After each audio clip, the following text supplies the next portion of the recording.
Peggy 3. Hi, I'm Lando Norris. I'm part of the McLaren Young Driver program and I currently race in the FIA Formula 3.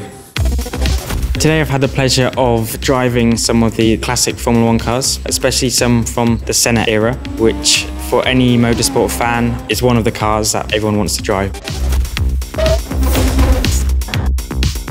Suzuka is definitely a very tricky track, especially the first section, so experiencing it in all these different cars, I think it's probably one of the best tracks you could actually back-to-back all these McLaren Formula 1 cars.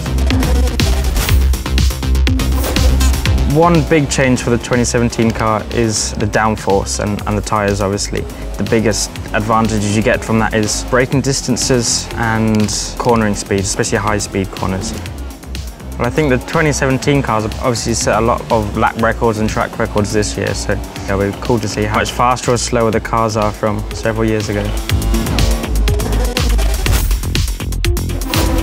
I struggle a lot more on traction on this car.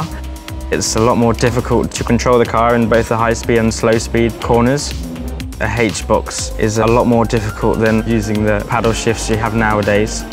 It's quite fun at the same time. Power delivery, so exit of corners, is a slight improvement compared to the old Senna car. It's a bit more controllable on exits. Downforce seems already slightly better than what the older one did. This one was definitely a bit nicer to drive.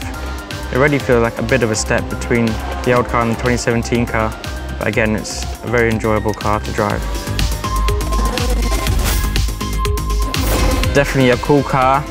I can tell top speed is slightly faster. I think just about hitting 305 kilometers an hour, which is obviously pretty fast. Even not one of the longest straights. Braking distances and general cornering speeds are slightly higher, and that's where lap time is being taken away from the older cars. A lot of very good racers on in these years, and the cars look very good, very aggressive, very cool with all the aerodynamic bits and pieces that they had on back then. The downforce is a huge chunk better than all the other cars. Yeah, this took it to a whole new level.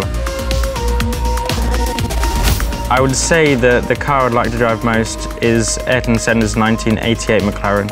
I think that it's a car that's most different to what I've probably ever driven before. Getting to experience a H-pattern box as well. It's probably a car I think most motorsport drivers would want to drive at one point in their career.